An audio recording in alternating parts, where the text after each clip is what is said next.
Bab 370. Penghancuran bersama. Leluhur Giant Demon Clan meraung. Dengan beberapa langkah, dia keluar dari celah dan mengejar Sun Tai. Di bagian utara benua Suzaku, orang bisa melihat dua sinar cahaya terbang melintasi langit. Saat Sun Tai berlari, wajahnya muram dan dia mengutuk. Kamu benar-benar berpikir aku takut padamu. Tangan kanannya menarik segel dan dia menempelkannya di dahi Wang Lin. Kemudian dia melemparkan tubuh Wang Lin ke dalam hutan lebat di bawah. Saat Wang Lin mendarat, dia berjuang untuk membuka matanya dan kemudian duduk dalam posisi lotus.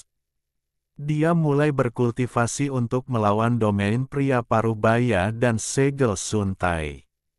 Dia sudah bangun sekarang dan tahu bahwa Sun Tai tidak punya niat baik. Bagi Sun Tai, datang untuk menyelamatkan Wang Lin lebih baik daripada mati. Leluhur Giant Demon Clan mengejar mereka. Dengan gelombang kapak raksasanya, dia mengirimkan gelombang energi kapak. Dengan keras, ruang di depan Sun Tai meledak, menciptakan retakan kecil yang tak terhitung jumlahnya. Sun Tai mengutuk. Dia menunjuk ke udara dan tiga sinar lampu hijau terbang keluar. Tiga sinar cahaya berubah menjadi tiga mayat yang menyerang leluhur Giant Demon Clan. Sun Tai berteriak, meledaklah untukku. Bang, bang, bang. Ledakan yang membelah langit terjadi di langit. Kekuatan yang kuat dari ledakan mendorong leluhur Giant Demon Clan mundur beberapa puluh kaki. Ekspresi Sun Tai sangat marah saat dia menyerang ke depan. Pada saat yang sama, tangan kanannya berubah menjadi telapak tangan raksasa yang menekan leluhur Giant Demon Clan. Leluhur itu setiap suram. Dia hanya pada tahap awal transformasi jiwa. Jika bukan karena fakta bahwa dia memiliki tubuh yang kuat dan kekuatan garis keturunannya, dia tidak akan berani mencuri dari pembudidaya transformasi jiwa tahap menengah. Namun, Wang Lin terlalu penting bagi klan iblis raksasa, jadi dia hanya bisa bertarung. Telapak tangan raksasa itu mengandung kekuatan yang jauh melampaui energi spiritual.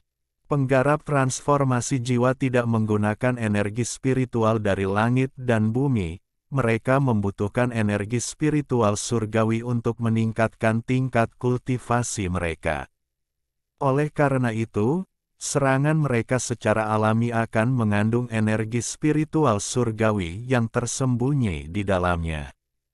Sebelumnya, ketika pria parubaya dan leluhur menyerang Wang Lin, mereka tidak menggunakan energi spiritual surgawi. Lagi pula, energi spiritual surgawi tidak dapat dipulihkan kecuali mereka memiliki giok surgawi, jadi mereka tidak akan sembarangan menggunakannya. Batu giok langit sangat sulit didapat. Ini adalah alasan mengapa tidak banyak pembudidaya transformasi jiwa dan mengapa ada begitu sedikit pertempuran hidup dan mati antara orang-orang yang ada. Secara umum, kultivator transformasi jiwa tidak sembarangan menggunakan energi spiritual surgawi, tetapi ketika mereka melakukannya, kekuatan mereka sangat menakutkan. Menggunakan energi spiritual surgawi adalah sesuatu yang unik bagi para pembudidaya pada tahap transformasi jiwa ke atas. Itu sama dengan domain untuk pembudidaya transformasi jiwa dan di atasnya. Ini adalah perubahan kualitas kekuatan seseorang. Meskipun demikian, telapak tangan dari Sun Tai ini hanyalah telapak tangan sederhana tanpa teknik yang kuat di belakangnya. Jika itu adalah serangan normal, itu tidak akan banyak, tetapi karena mengandung sedikit energi spiritual surgawi, kekuatannya sangat besar. Bahkan jika itu hanya teknik bola api sederhana, jika mengandung sedikit energi spiritual, itu akan menjadi gerakan yang berbahaya. Energi spiritual langit menyebabkan leluhur Giant Demon Clan terkejut. Matanya berbinar dan sedikit energi spiritual surgawi memasuki tangan kanannya. Dia mengayunkan kapaknya untuk menemui telapak tangan.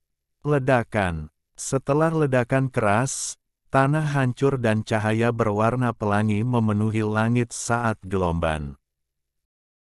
Kejut menyebar. Setengah dari gunung besar di dekatnya runtuh menjadi debu. Gelombang kejut ini datang dengan cepat dan menghilang dengan cepat, sehingga tidak menyebar terlalu jauh.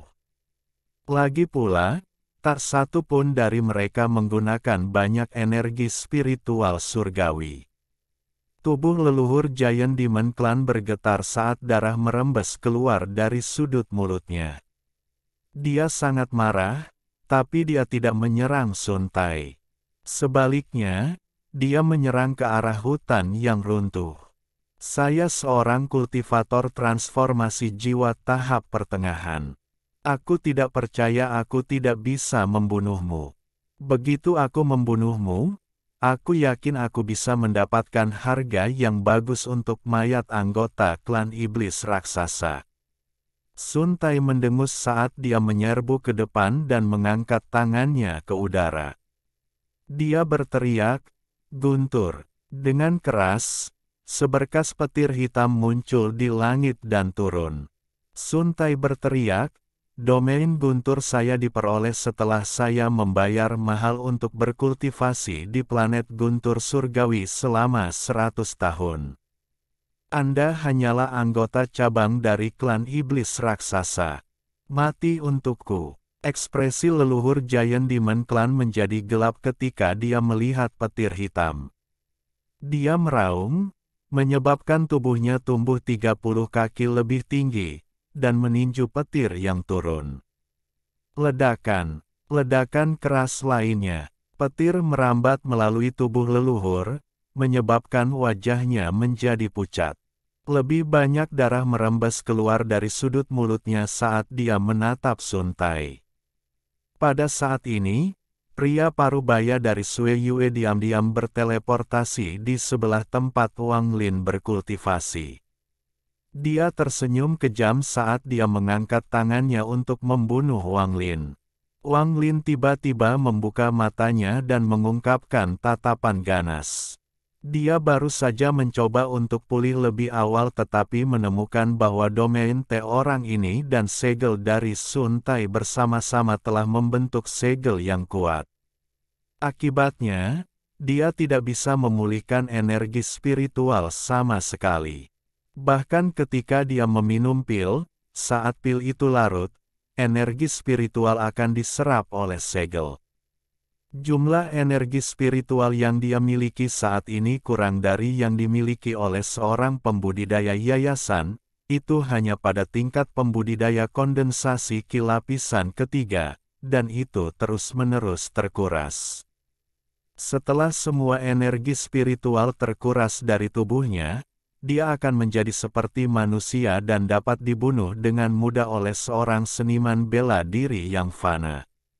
Jiwa asalnya sangat lemah dan bisa runtuh kapan saja, jadi dia bahkan tidak bisa meninggalkan tubuhnya. Ini adalah cedera paling serius yang pernah dideritanya dalam hidupnya selain saat dia kehilangan tubuhnya.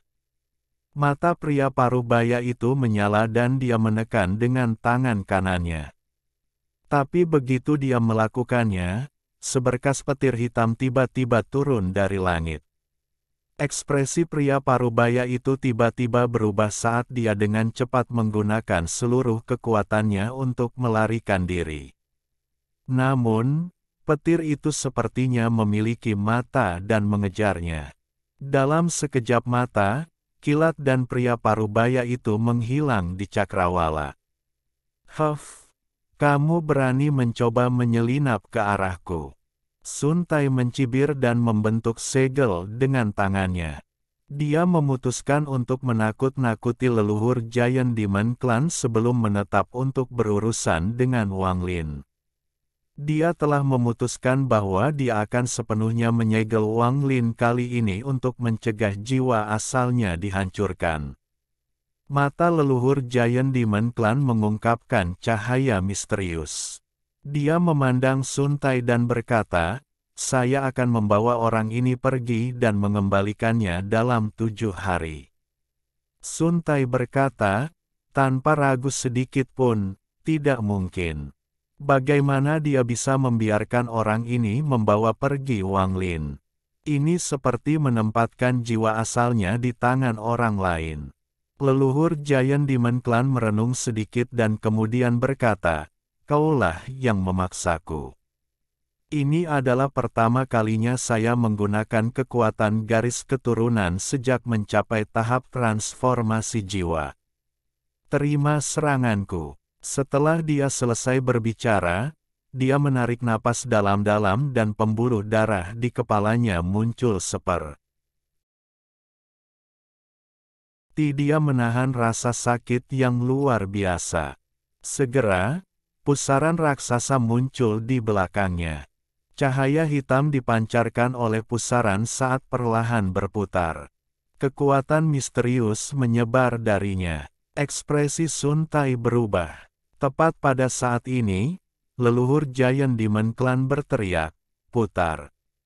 Pusaran di belakangnya tiba-tiba mulai berputar dengan cepat dan kekuatan isap yang kuat muncul.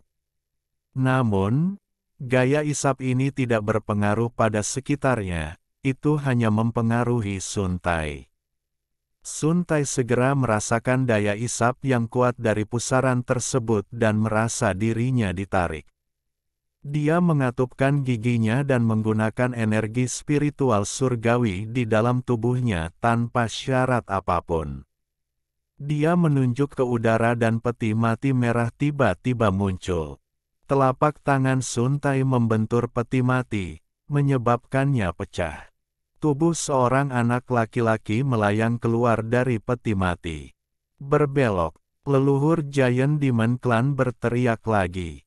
Pembuluh darah di tubuhnya semakin menonjol. Kemampuan garis keturunan sangat menekan tubuhnya, dan karena tingkat kultivasinya tidak cukup tinggi, dia hanya bisa bertahan beberapa napas. Pusaran mulai berputar seperti orang gila dan Sun Tai terseret ke dalamnya.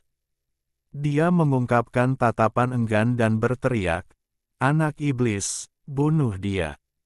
Bocah itu tiba-tiba membuka matanya, menampakkan cahaya iblis. Butuh satu langkah dan tiba di hadapan sesepuh Giant Demon Clan. Kecepatannya beberapa kali lebih cepat daripada teleportasi. Nenek moyang Giant Demon Clan melihat bocah itu mendaratkan pukulan di dadanya. Dia tiba-tiba merasakan kekuatan destruktif menghantam tubuhnya. Dia batuk seteguk besar darah saat jiwa asalnya dengan cepat keluar dari tubuhnya bersama dengan tasnya. Bocah itu kemudian menendang lubang melalui tubuh leluhur Giant Demon Clan. Namun, Sun Tai sudah ditarik ke dalam pusaran. Dia menjerit frustrasi dan perlahan menghilang. Kekuatan garis keturunan klan iblis raksasa tidak memiliki kemampuan untuk menyerang karena tingkat kultivasi yang rendah dari leluhur klan iblis raksasa. Namun, itu bisa menteleportasi seseorang yang jauh dari Suzaku dan ke bintang-bintang yang jauh. Saat pusaran menghilang, Sun Tai juga menghilang. Anak laki-laki itu adalah satu-satunya yang tersisa mengambang di udara. Setelah jeda, dia mengejar leluhur Giant Demon Clan. Nenek moyang Giant Demon Clan tidak punya waktu untuk menangkap Wang Lin. Setelah mengeluarkan raungan frustrasi, dia dengan cepat melarikan diri. Bocah itu dengan cepat mengejarnya dan mereka berdua menghilang di cakrawala. Wang Lin menghela nafas lega saat dia berjuang untuk berdiri dan berjalan keluar dari hutan. Dengan setiap langkah yang dia ambil, dia bisa merasakan tubuh ini semakin lemah dan jumlah energi spiritual di tubuhnya berkurang. Domain Li Yuanfeng dan segel Sun Tai telah menyatu hampir sempurna, menyegel kekuatannya. Gambar daun teh menjadi semakin padat hingga berubah menjadi bekas luka di dahi Wang Lin. Bekas luka ini membentuk bentuk yang aneh, bentuk segel suntai. Wang Lin tersenyum pahit dan berjuang untuk berjalan dalam waktu yang lama. Dia merasa seperti ada gunung di atasnya dan setiap langkah adalah perjuangan. Pada saat dia berhasil keluar dari hutan, semua energi spiritual di tubuhnya telah habis. Tidak ada sepotong pun yang tersisa. Cedera fisiknya sangat buruk. Dia merasakan gelombang rasa sakit datang dari organ dalamnya, dan jiwa asalnya sangat lemah hingga hampir runtuh. Begitu dia berjalan keluar dari hutan, dia merasakan sinar matahari di tubuhnya. Tubuhnya tiba-tiba terasa sangat lemah dan dia pingsan bahkan sebelum jatuh ke tanah. Bab 371. Fana.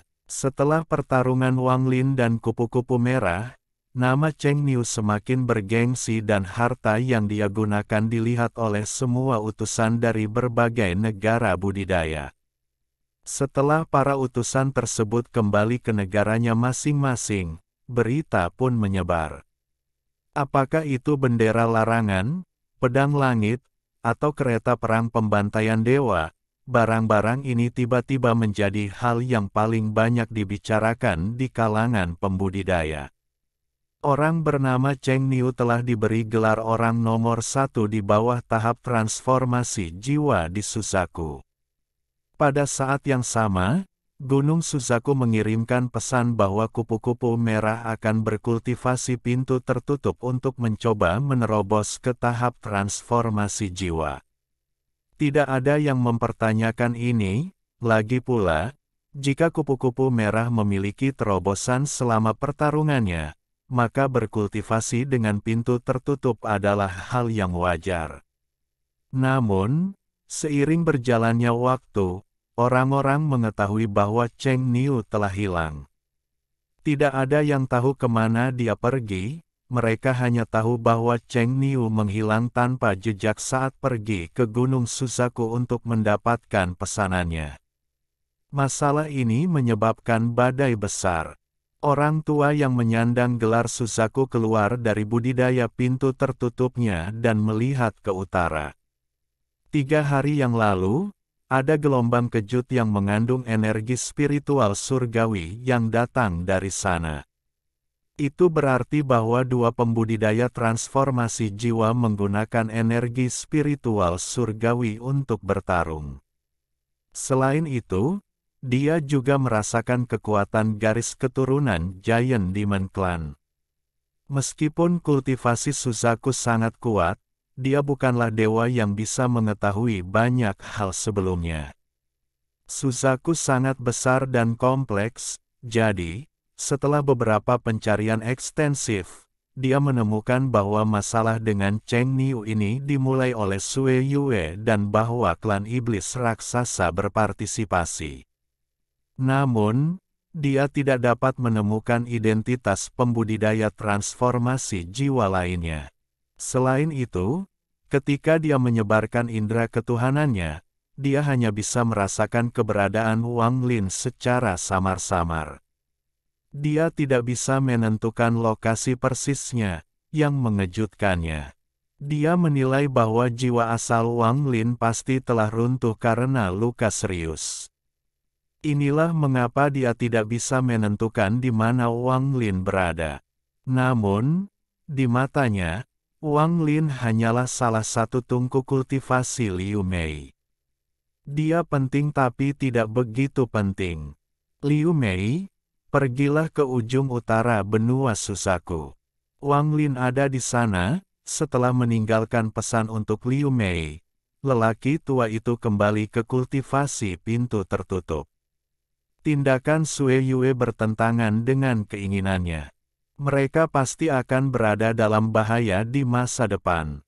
Sosok Liu Mei melayang turun dari Gunung Suzaku dan berubah menjadi sinar cahaya yang terbang menuju ujung utara benua Suzaku. Saat ini, di salah satu tebing Gunung Suzaku, berdiri seorang wanita berkerudung merah. Matanya kosong dan tidak ada tanda-tanda kehidupan di dalam dirinya. Ada bunga merah cerah di dekat kakinya. Saat angin bertiup, bunga itu bergetar seolah akan tertiup angin, tetapi masih berjuang untuk tumbuh. Sosok Qian Feng muncul di belakang wanita bercadar merah itu. Dia menjentikkan jarinya dan bunga di kaki wanita itu berubah menjadi debu. Herles, aku tahu bahwa kamu memiliki sedikit jiwa asalmu yang tersembunyi di suatu tempat, tetapi dengan aku yang memegang kendali, tidak akan ada Sin kedua. Tangan kanan Qian Feng menyentuh wajah wanita berkerudung merah itu dan dia tersenyum jahat. 1 bulan kemudian, di sebuah desa di bagian utara benua Susaku, seorang pemuda sedang duduk di atas batu di pintu masuk desa. Wajahnya dipenuhi bekas luka yang sangat mengejutkan, membuatnya terlihat sangat jelek, dan matanya redup. Dia melihat ke kejauhan. Matanya tidak fokus sama sekali, mereka hanya berisi kesedihan dan kebingungan. Saat penduduk desa melewati pintu masuk desa, mereka semua memandangnya dengan jijik sebelum mengelilinginya.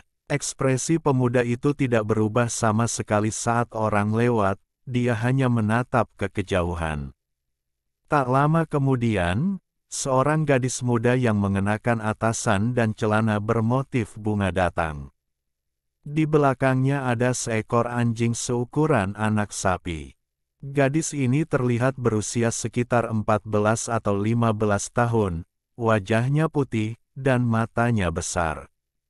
Gadis itu berhenti 30 kaki dari pemuda itu dan berteriak, "Si bisu jelek, ayahku menyuruhku meneleponmu kembali untuk makan malam."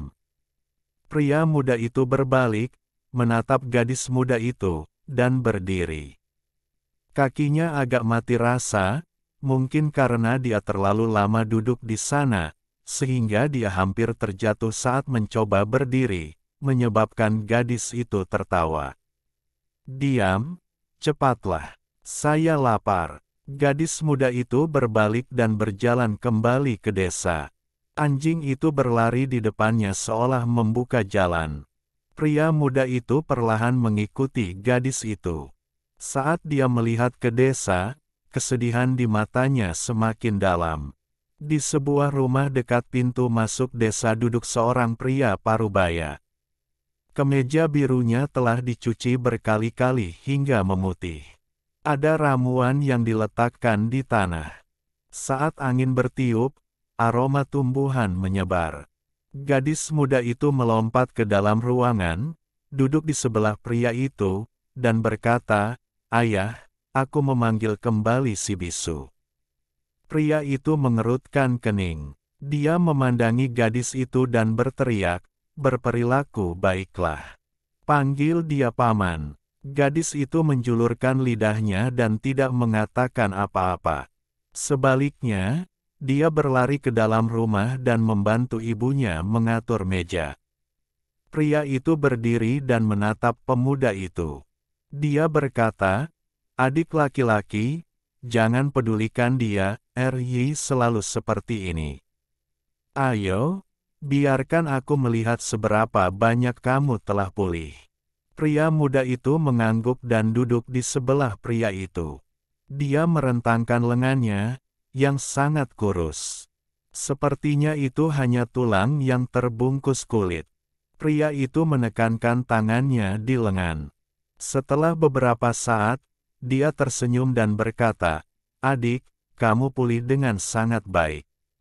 Biarkan saya memberi Anda obat lagi dan kemudian Anda hanya perlu memberi makan tubuh Anda dan Anda akan baik-baik saja." Pria muda itu merenung dan kemudian mengangguk. Pria parubaya itu melihat pemuda itu seperti ini dan memberi isyarat. Dia bertemu orang ini sebulan yang lalu ketika dia pergi ke hutan untuk mengumpulkan kayu. Pemuda ini berada di ambang kematian ketika dia menemukannya. Dia adalah seorang dokter dan orang tua, jadi dia memutuskan untuk membawa pemuda itu dan menyembuhkannya. Cedera orang ini sangat berat. Bahkan organ internalnya tidak pada tempatnya dan rusak. Pria parubaya itu sama sekali tidak percaya diri untuk menyembuhkan pemuda itu, dia telah menyerahkannya pada takdir. Namun, tubuh pemuda itu sangat aneh. Setelah 10 hari, tubuhnya menjadi lebih baik dan pemuda itu terbangun. Namun, setelah orang tersebut terbangun, pria parubaya tersebut mengetahui bahwa anak laki-laki tersebut tidak dapat berbicara, dia bisu. Pada saat ini, seorang wanita keluar dari rumah dan gadis itu mengikuti di belakangnya. Keduanya membawa beberapa piring dan meletakkannya di atas meja. Gadis itu cemberut dan berkata, "Bu, aku tidak akan makan dengan si bisu. Dia sangat jelek sehingga saya tidak bisa makan bersamanya di sini." Anda, pria parubaya itu menatap gadis itu. Wanita itu dengan cepat berdiri di depan gadis muda itu dan meletakkan beberapa piring ke dalam mangkuknya. "RY, makanlah di dalam rumah." Gadis itu cemberut. Dia akan berbicara ketika pemuda itu mengambil mangkuknya dengan tangan gemetar. Dia berdiri, berjalan keluar halaman, duduk di atas batu, dan menatap nasi di mangkuknya sambil merenung. Tidak ada seorang pun di dunia kultivasi yang tahu di mana dia berada. Dia adalah Wang Lin, seseorang yang pernah berkembang sekarang dalam keadaan seperti itu. Ini semua disebabkan oleh Sui Yue dan klan iblis raksasa. Tangan kanan Wang Lin gemetar saat meletakkan mangkuk di atas batu. Dia tersenyum pahit. 1 bulan yang lalu, jiwa asalnya runtuh. Itu runtuh tetapi belum sepenuhnya hilang, itu tetap di tubuhnya sebagai potongan-potongan yang hancur. Namun, seiring berjalannya waktu, potongan-potongan yang hancur perlahan menghilang. Tubuhnya juga rusak parah, tetapi karena keberuntungan yang aneh, energi spiritual yang dilepaskan ketika jiwa asalnya runtuh mampu memperbaiki tubuhnya. Inilah mengapa dia bisa menjadi lebih baik. Namun, saat ini dia telah kehilangan semua energi spiritual dan telah menjadi manusia yang bahkan kesulitan memegang mangkuk. Saat ini, bahkan manusia bisa menjatuhkannya ke tanah dengan 1 pukulan. Apa yang tidak dia duga adalah bahwa keruntuhan jiwa asalnya bahkan akan mempengaruhi tubuh aslinya di Chu. Itu jatuh ke dalam tidur nyenyak dan tidak bisa bangun. Ini adalah berita yang sangat buruk bagi Wang Lin. Jika tubuh aslinya tidak tertidur, dia bisa meminta tubuh aslinya datang untuk menjemputnya. Kemudian dia hanya perlu menemukan tempat yang dipenuhi energi spiritual untuk dikembangkan. Tapi sekarang semua itu berubah menjadi asap. Dia tidak bisu, dia hanya tidak mau berbicara. Tanda yang disebabkan oleh domain teh menyebabkan wajahnya menjadi sangat jelek, sehingga orang muak dengannya. Selain pasangan di desa ini, tidak ada orang lain yang pernah mengatakan hal baik padanya. Tanpa kekuatan spiritual apapun, dia tidak dapat membuka tasnya. Saat ini dia telah sepenuhnya menjadi manusia. Wang Lin menghela nafas dan kemudian memakan semua nasi di mangkuknya. Dalam 9 tahun, Wan Er harus menghadapi siklus reinkarnasi surga lagi. 9 tahun, Wang Lin menelan nasi terakhir dan menunjukkan tatapan penuh tekad. Sepanjang bulan ini, dia mencoba menemukan cara untuk memulihkan kultivasinya. Selama domain dan segel rusak, dia secara alami akan mendapatkan kembali kultivasinya. Namun, dia bingung ketika harus menghancurkan mereka. Larut malam, Wang Lin berbaring di gudang kayu di halaman dan perlahan tertidur. Tubuhnya sangat lemah sekarang, itu bahkan tidak memiliki 1 ons kekuatan. Pagi-pagi keesokan harinya, pria parubaya itu meletakkan keranjang di punggungnya dan pergi ke pegunungan bersama beberapa pemburu untuk mengumpulkan tumbuhan. Wang Lin membuka matanya, duduk dalam posisi lotus, dan diam-diam berkultivasi di dalam gudang kayu. Setelah beberapa saat, dia menghela nafas. Tidak ada energi spiritual di tubuhnya, jadi mustahil untuk berkultivasi. Hanya dengan berada di tempat dengan energi spiritual yang padat dia dapat melakukan kultivasi paksa untuk menyebabkan energi spiritual muncul di tubuhnya. Dia dengan getir menggelengkan kepalanya dan berjalan keluar dari gudang. Tubuhnya masih lemah. Tepat pada saat ini, gadis muda itu keluar dari rumah. Setelah melihat Wang Lin, dia cemberut dan berkata, "Nute jelek, kamu sudah tinggal di sini selama sebulan. Kapan kau meninggalkan? Rumah saya bukanlah rumah amal, bagaimana kami bisa memiliki makanan tambahan sebanyak itu untuk kamu makan?" Wanita itu berjalan keluar rumah dan memarahinya. "Ri, sudah berapa kali ayahmu menyuruhmu memanggilnya paman?" Gadis itu mendengus tidak puas dan berkata, "Siukai, ikuti aku." Dengan itu, dia berjalan menuju gerbang. Anjing itu tiba-tiba keluar dari sudut halaman dan mengikuti gadis muda itu sambil mengibas-ngibaskan ekornya. Tatapan wanita itu menyapu Wang Lin saat dia meminta maaf berkata, "Anak itu tidak tahu apa-apa, jadi jangan pedulikan dia. Ayahnya pergi ke pegunungan untuk mengumpulkan tumbuhan. Dia bilang tubuhmu sangat lemah, jadi silakan tinggal selama yang kamu mau. Anda dapat pergi begitu Anda merasa lebih baik." Dalam sekejap mata, setengah bulan berlalu. Dalam setengah bulan ini, dengan bantuan obat pria parubaya, tubuh Wang Lin perlahan mendapatkan kembali kekuatannya. Pada suatu larut malam, Wang Lin keluar dari gudang. Dia melihat ke rumah tempat tinggal pria parubaya itu dan mengingatnya sebelum berjalan keluar dari halaman. Dia akan pergi. Bab 372.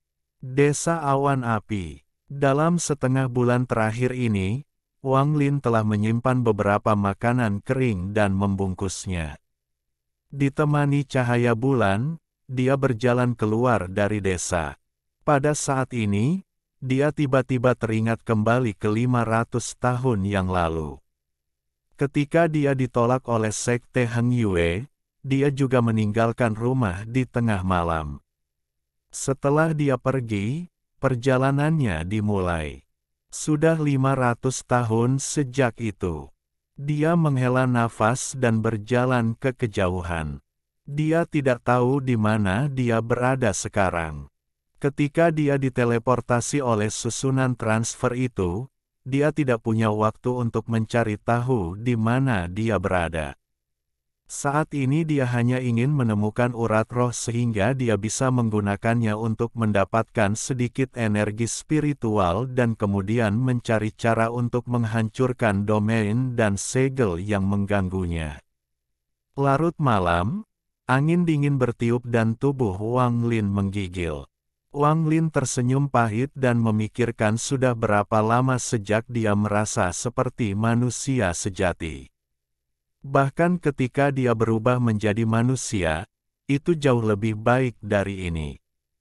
Sepanjang jalan, Wang Lin terus kehabisan napas, jadi dia harus istirahat. Dia secara alami bepergian dengan sangat lambat. 7 hari kemudian, dia masih berjalan di jalan utama. Meski dia tidak memiliki energi spiritual, dia masih bisa merasakannya. Dia memang menemukan beberapa tempat dengan energi spiritual, tetapi tidak peduli seberapa keras dia mencoba berkultivasi, dia tidak dapat mengumpulkannya di dalam tubuhnya. Wang Lin dengan pahit berpikir, mungkin hanya sekte lokal yang memiliki tempat dengan energi spiritual yang kental. Namun, bagaimana dia bisa memasuki sekte dengan tubuhnya saat ini? Wang Lin menghela nafas. Dia melihat ke langit dan sedikit keputusasaan muncul di hatinya.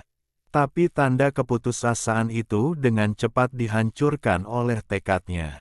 Dia menarik napas dalam-dalam dan bergumam, Sue Yue dan klan iblis raksasa, aku tidak akan melupakan apa yang terjadi. Suatu hari saya akan membalas Anda 100 kali lipat dari apa yang telah Anda lakukan terhadap saya. Dia mengungkapkan tatapan penuh tekad saat dia berdiri dan terus berjalan ke depan. Tapi pada saat ini, suara kuda terdengar dari belakangnya. Suara ini sangat menggelegar di tengah malam. Begitu Wang Lin mendengar suara itu, sekelompok kuda hitam mendekat satu persatu. Duduk di atas kuda adalah pria kekar dengan wajah pembunuh. Salah satu pria kekar melihat Wang Lin ketika dia lewat dan dengan cepat menahan kudanya dan berkata, "Haha, anak yang jelek, pohon uang yang luar biasa." Dia mengulurkan tangan dan meraih Wang Lin. Sebuah teriakan keluar dari depan. "Ma keempat, apa yang kamu lakukan?" "Bos, saya menemukan pohon uang. Jika kita mematahkan kaki anak jelek ini, kita dapat menggunakannya untuk memblokir gerbong perusahaan pengawal kekuatan surgawi di jalan. Ini lebih baik daripada menggunakan saudara kita sendiri." Pria kekar dengan bekas luka pisau di wajahnya memerintahkan kudanya untuk maju. Pria kekar dengan bekas luka pisau menyerbu, mengangkat Wang Lin, dan tersenyum. "Bos, lihat." Mata Wang Lin tertutup. Dia sangat marah. Beberapa seniman bela diri di dunia fana dapat dengan mudah mempermalukannya seperti ini. Seorang pria yang sangat besar duduk di atas kuda di depan mereka. Dia menatap Wang Lin dan mengangguk. "Oke, bawa dia." Kelompok 18 kuda berlari kencang ke kejauhan. Mereka berhenti di pertigaan jalan yang jaraknya 1.500 km. Masing-masing dengan cepat memakai topeng mereka, menyebar ke sisi jalan, dan menyembunyikan diri. Gerakan orang-orang ini sangat terampil. Jelas bahwa mereka sering melakukan hal semacam ini. Dalam sekejap mata, satu-satunya orang yang tersisa adalah pria kekar dengan bekas luka pisau dan Wang Lin. Dia menahan Wang Lin di tempatnya. "Little Six, singkirkan kuda kakakmu." Baru saja dia selesai berbicara, seorang pemuda kurus keluar dan membawa kudanya pergi. "Bocah cilik, anggap dirimu tidak beruntung." Pria kekar dengan bekas luka pisau mengeluarkan senyum ganas saat dia menurunkan Wang Lin dan melepaskan rahangnya. Kemudian dia menyodok beberapa titik di bahu dan kaki Wang Lin dengan jarinya. Dengan beberapa suara berderak, bahu dan kaki Wang Lin hancur. Gelombang rasa sakit memenuhi tubuhnya dan keringat besar menutupi dahinya. Tatapannya terkunci pada pria kekar dengan bekas luka pisau. Dia membakar wajah pria itu ke dalam ingatannya. Pria kekar dengan bekas luka pisau mendengus. Dia mengeluarkan beberapa pasta medis dan mengoleskannya ke Wang Lin. Kemudian dia menghilang ke semak-semak. Saat Wang Lin terbaring di tanah, niat membunuh memenuhi tubuhnya. Dia tidak pernah diperlakukan seperti ini seumur hidupnya, tetapi tubuhnya terlalu lemah, sehingga dia akhirnya pingsan. Waktu perlahan berlalu. 1 jam kemudian, suara gerbong datang dari kejauhan dan perlahan mendekat. Kemudian gerbong tiba-tiba berhenti dan seseorang menyerbu ke sebuah rumah. Dia dengan cepat tiba dan menatap Wang Lin sebelum berteriak, "Pemimpin, itu adalah mayat." Dengan itu, dia melompat dari rumah dan menendang Wang Lin ke pinggir jalan. Dia kemudian kembali ke atas kuda dan kembali ke gerbong. Gerbong sekali lagi bergerak maju, tetapi saat gerbong melewati tempat Wang Lin berada, obor tiba-tiba menyala di sekitar mereka dan tawa memenuhi udara. Perusahaan pendamping kekuatan surgawi, apakah Anda pikir saya tidak akan merampok Anda jika Anda mengambil jalan memutar? Tetap di belakang untukku. Teriakan nyaring datang dari hutan dan 18 pria jahat keluar. Seseorang dengan obor menyalakan pasta yang dioleskan pada Wang Lin. Pasta ini berubah menjadi gas yang segera menutupi gerbong. Racun awan api. Teriakan datang dari gerbong. Tak lama kemudian, setiap anggota rombongan pendamping merasakan semua kekuatan mereka meninggalkan tubuh mereka. Itu betul. Ini adalah racun khusus yang digunakan oleh 18 pahlawan awan api.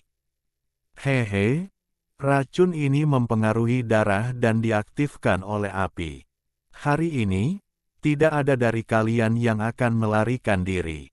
Pembantaian dimulai. Dalam waktu kurang dari 5 menit, lebih dari separuh tim pengawal tewas. Satu teriakan demi satu menggema sepanjang malam. Ke-18 bandit itu tampak sangat ganas di bawah cahaya obor saat mereka membunuh tim pengawal. Haha, kakak, bahkan ada 3 wanita. Ini cukup bagi kita untuk bersenang-senang begitu kita kembali. Pria kekar dengan bekas luka pisau memotong kepala seseorang dan kemudian mengambil salah satu wanita. Wanita ini cantik, tetapi wajahnya yang berteriak pucat dan dipenuhi ketakutan. Pria kekar yang terluka pisau itu tertawa. Dia menyentuh wanita itu sedikit sebelum meletakkannya di punggungnya dan membiarkannya memukulnya. 2 pria lagi dengan cepat datang dan menangkap 2 wanita lainnya saat mereka menertawakan wanita pertama. Tak lama kemudian, kuda-kuda keluar dari pinggir jalan. Pria yang sangat besar mengeluarkan sebuah kotak dan melihat ke dalam. Dengan ekspresi sangat puas, dia berteriak, "Saudaraku, ayo pergi." Orang-orang ini semua menaiki kudanya dan akan pergi bersama ketiga wanita yang menangis itu. Pria kekar dengan bekas luka pisau itu pergi melewati Wang Lin dengan wanita itu di atas bahunya dan berkata, "Bos, anak ini masih memiliki nafas yang tersisa di dalam dirinya. Bagaimana kalau kita menyimpannya beberapa hari lagi untuk digunakan lagi?" Pria besar itu mengangguk dan segera pergi dengan kudanya. Pria dengan bekas luka pisau itu menendang Wang Lin ke orang lain. Orang itu menangkapnya dan membawanya. Mereka semua berteriak saat mereka melaju ke kejauhan, meninggalkan tubuh yang mengeluarkan bau darah yang kuat. Saat matahari terbit di pagi hari, ke-18 pria itu sudah setengah jalan mendaki gunung. Ada sebuah desa besar di sana dengan 3 kata besar di papan di depan. Desa Awan Api. Semua orang telah kembali. Buka gerbangnya. Gerbang desa terbuka dan 18 pria itu era masuk. Segera, desa menjadi sangat hidup. Pria dengan bekas luka pisau yang menahan wanita itu turun dari kudanya dan berkata, "Bos, saya akan pergi dan bersenang-senang dulu." Dengan itu, dia memasuki sebuah rumah dan segera jeritan menyedihkan seorang wanita terdengar. Pria kekar ini jelas terbiasa dengan hal-hal semacam ini, jadi mereka semua tertawa. 2 wanita lainnya juga dibawa pergi. Wang Lin dijebloskan ke penjara air di belakang desa. Di dalam kandang benar-benar gelap, tidak ada cahaya atau suara. Dia juga tidak bisa merasakan apa-apa dengan kakinya. Seolah-olah dia tergantung di udara. Tubuhnya tergantung di udara dan terayun-ayun. Wang Lin menggerakkan kepalanya yang bengkak dan rasa sakit dari lengan dan kakinya tiba-tiba muncul seperti api yang membakar kulitnya. Wang Lin membuka matanya dan menjadi benar-benar sadar. Teriakan sengsara datang dari kejauhan, hanya saja sangat samar saat mencapai penjara ini. Namun, karena di sini sangat sunyi, jeritan itu sepertinya bertahan selamanya. Setelah kehilangan semua energi spiritual ini dan jiwa asalnya runtuh, Wang Lin tidak lagi merasa bisa memindahkan apapun hanya dengan tampilan seperti sebelumnya. Meskipun sekelilingnya benar-benar gelap, dia menyadari bahwa dia terjebak di ruang kecil. Lengannya diikat dan dia dibiarkan tergantung dengan tubuhnya di air dingin. Air yang tidak bisa dia lihat warnanya menutupi tubuhnya hingga ke leher dan mengeluarkan bau busuk yang akan membuat siapa saja mual. Wang Lin dengan cepat mengangkat kepalanya tinggi-tinggi agar dia bisa bernapas. Rasanya seperti disegel di dalam sumur. Setelah jeritan sengsara berakhir, sekali lagi sunyi seperti kuburan. Tampaknya seorang kultivator yang telah kehilangan segalanya bahkan lebih buruk daripada manusia. Mata Wang Lin tenang. Sedikit kemarahan yang datang dari rasa frustrasinya tersembunyi dengan sangat baik di matanya. Wang Lin yang bisa menggerakkan langit dan mengguncang bumi sudah tidak ada lagi. Wang Lin telah kehilangan semua energi spiritualnya, jiwa asalnya telah runtuh, dan dia tidak memiliki kekuatan manusia. Dia bahkan tidak bisa membuka tasnya memegang. Dia juga kehilangan jejak tasnya. Itu pasti diambil oleh para seniman bela diri itu. Pada saat ini, sosok cantik Liu Mei terbang di atas Fire Cloud Village. Dia bahkan tidak menundukkan kepalanya, karena dia tidak tahu bahwa orang yang dia cari ada di desa itu. Saat Wang Lin diam-diam merenung, matanya menjadi semakin cerah. Sangkar air ini memiliki energi spiritual yang lebih padat daripada tempat lain yang pernah dia kunjungi setelah meninggalkan desa. Energi spiritual ini tidak berasal dari gunung tetapi dari air. Alhamdulillahi jazakumullahu khairo. Oke, cukup sekian novel kali ini. Mungkin ada kata-kata yang kurang pas, saya minta maaf yang sebesar-besarnya. Semoga yang sudah baca Allah paring kesehatan, rezeki yang barokah, dan umur yang panjang. Amin. Untuk membantu admin jangan lupa klik tombol subscribe ya.